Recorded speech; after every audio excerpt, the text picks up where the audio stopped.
साथियों, आज हम लोग 10वां अध्याय पढ़ने वाले हैं। इसका शीर्षक दिया गया है केवलम कल्पितम सुखम, यानी केवल और केवल कल्पना किया गया सुख, सिर्फ मन में सोचा गया सुख। साथियों, यह जो कहानी है यह एक भिखारी की है। एक ऐसा भिखारी जो वास्तविक रूप से कार्य को संपादित न करके सिर्फ अपने मन में विचारों को लाता है और उस विचार के अनुसार उसका बॉडी है जो रिएक्ट करता है और उससे क्या नुकसान होता है, ये हम इस कहानी में पढ़ेंगे। तो आइए देखते हैं पहले पैराग्राफ को। एकः भिक्षुकः आसीत्, एक भिखारी था। सह प्रतिदिनम भिक्षाटनम करोति स्म, जब भिखारी है तो भिक्षाटन ही करेगा, इसलिए वह प्रत्येक दिन भीख मांगा करता था। भिक्षया संचितेन धनेन सह गोधूम चूर्णम कृणाति स्म, और भीख से जो भी धन संचित होता था, यानी जो भी धन जमा होता था, उस धन से वह गेहूं का आटा खरीदा करता था। सह अतीव कृपणः आसीत्, वह बहुत ही कंजूस भी था। अतः तत्चूर्णम अभुक्त्वा एकस्मिन् मृद घटे संचिनोति स्म, इसीलिए वह गेहूं के आटे को बिना खाए, अभुक्त्वा मतलब बिना खाए, खाता उता नहीं था, और एक मिट्टी के घड़े में उसे जमा करता था।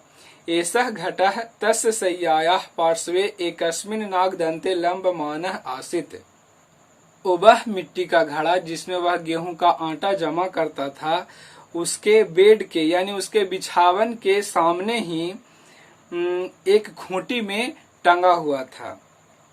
एकदा सह शय्यायाम लंबायमानः अचिंतयत्, एक दिन वह अपने बिछावन पर लंबे लेटे हुए कुछ सोच रहा था। क्या सोच रहा था?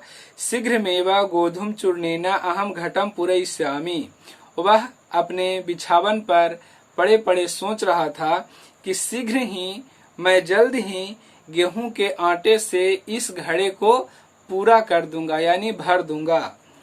चूर्ण पूरितम घटम हट्टम नेष्यामि, और आटे से भरे हुए घड़े को बाजार ले जाऊंगा। तत्र संपूर्णम चूर्णम विक्रेष्यामि, वहां पूरे चूर्ण को यानी पूरे आटे को बेच दूंगा। तेन प्रभूतम धनम आगमिष्यति, उससे बहुत अधिक धन आएगा, मतलब जो आटा बेचूंगा उससे बहुत अधिक धन मिलेगा।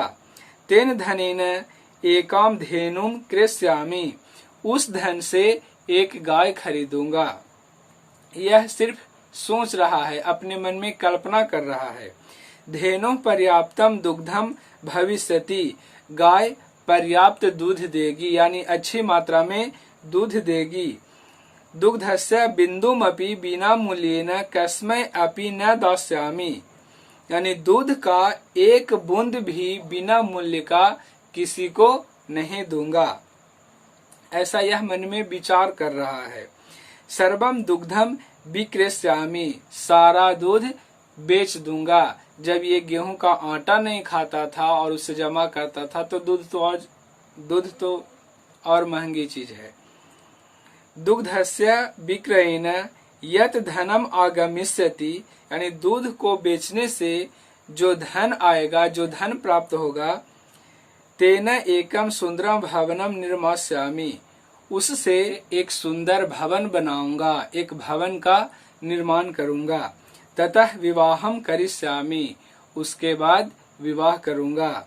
सुखेन निवसिष्यामि, और सुख से रहूंगा, सुख से निवास करूंगा। भिक्षुकः अग्रे अचिंतयत्, अब यहाँ तक तो सही सोच रहा है, इसके बाद क्या होता है वो देखते हैं। भिक्षुकः अग्रे अचिंतयत्, यानी भिखारी आगे सोचा। क्या सोचा? कदाचित मम भार्या स्वपितृगृहं गन्तुं वदिष्यति, कभी भी मेरी पत्नी अपने पिता के घर जाने को कहेगी, बोलेगी।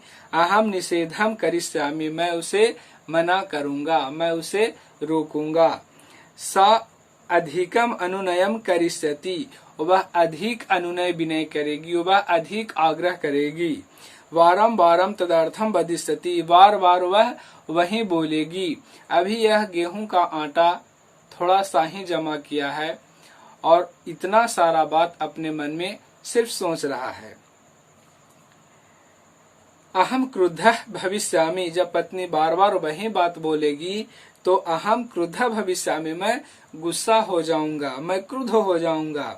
क्रोधेन अहम ताम आवाध्याम पत्नीम पादेन ताड़यिष्यामि, और गुस्से से मैं उस बात न मानने वाली पत्नी को पैर से मारूंगा। और यह सोच रहा है और यह मन में सोच रहा है कि जब मेरी पत्नी मेरी बात को नहीं मानेगी तो मैं उसे पैर से मारूंगा। एवं विचिन्तयन् सह भिक्षुकः तत् चूर्णपूरितं घटमेव पादेन अताडयत्, इस प्रकार से सोचते हुए वह भिखारी उस आटे से भरे हुए घड़े को ही पैर से मार दिया। अब सोचिए क्या हुआ होगा, यानी उसका सारा का सारा सपना पल भर में चकनाचूर हो गया। जैसा कि पिक्चर आप लोग देख रहे हैं स्क्रीन पे कि यह जो भिखारी है अपने बेड पर यानी अपने खाट पर पड़ा हुआ है और इसका कपड़ा भी आप लोग देख पा रहे हैं कि फटा चिटा हुआ है, और जो सामने इसके पैर के निकट है वो खूंटी में इसका मृद घटा मिट्टी का घड़ा टंगा हुआ था, और यह इसी खाट पे लेटे लेटे इतना सारा प्लानिंग मन में करता है और यह बात न मानने वाली पत्नी को पैर से मारता है। लेकिन अभी तो ये न चूर्ण को बाजार में बेचा था, न गाय खरीदा था, न दूध बेचा था, और न ही भवन लिया था, न ही विवाह किया था, और ये चला पत्नी को मारने के लिए। तो देख रहे हैं कि पैर के नीचे इसका घड़ा टूटा हुआ है और सारा का सारा आटा नीचे गिरा हुआ है। तो यही होता है सिर्फ कल्पना किया गया सुख के कारण। आइए अब अगले पैराग्राफ को देखते हैं। मृद घटः भग्नः गोधूम चूर्णम च भूमौ विक्षिप्तम, मिट्टी का घड़ा टूट गया और गेहूं का आटा जमीन पर बिखर गया। काल्पनिकस्य सुखस्य मूलमेव नष्टम, कल्पना किया गया सुख मूल में ही नष्ट हो गया, यानी यह जो मन में विचार कर रहा था इसका यह काल्पनिक सुख मन में ही ध्वस्त हो गया। एवमेव निरुद्धमस्य जनस्य केवलम कल्पितम सुखम दुखाय एव भवति, इस प्रकार ही बिना उद्योग किए हुए व्यक्ति को यानी आलसी व्यक्ति का केवलम कल्पितम सुखम, केवल कल्पना किया गया सुख दुखाय एवं भवति, दुख के लिए ही होता है। यानी कहने का मतलब जो व्यक्ति बिना परिश्रम के सिर्फ मन में विचार लाते हैं, काल्पनिक सुख का अनुभव करते हैं, वह काल्पनिक सुख दुख में ही बदल जाता है। उक्तम ही और कहा क्या गया है, उद्यमेन ही सिद्ध्यन्ति कार्यानि न मनोरथः। साथियों यहाँ पे एक लाइन दिया गया है, एक लाइन और मैं ऐड कर देता हूं तो आप लोगों को आसानी से समझ में आ जाएगा।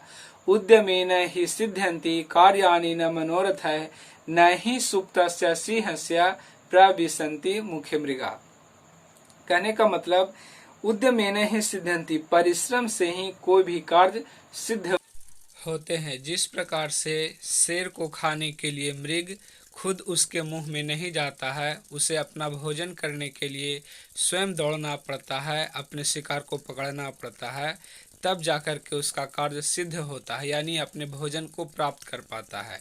ठीक उसी प्रकार से किसी भी कार्य को सिद्ध करने के लिए, सफलता प्राप्त करने के लिए उसे उद्यम करने की आवश्यकता होती है, परिश्रम करने की आवश्यकता होती है। लेकिन इस कहानी में यह जो भिखारी है वह सिर्फ आराम से बैठे बैठे ये सब विचार करता है और अंत में वो असफल हो जाता है।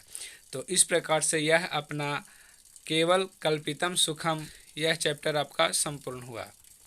तो साथियों, इस कहानी से यही शिक्षा मिलती है कि जो भी कार्य हम अपने विचार में लाएं उसे यथाशीघ्र कर डालें। सिर्फ सोचने से वह सुख दुख में ही बदल जाता है।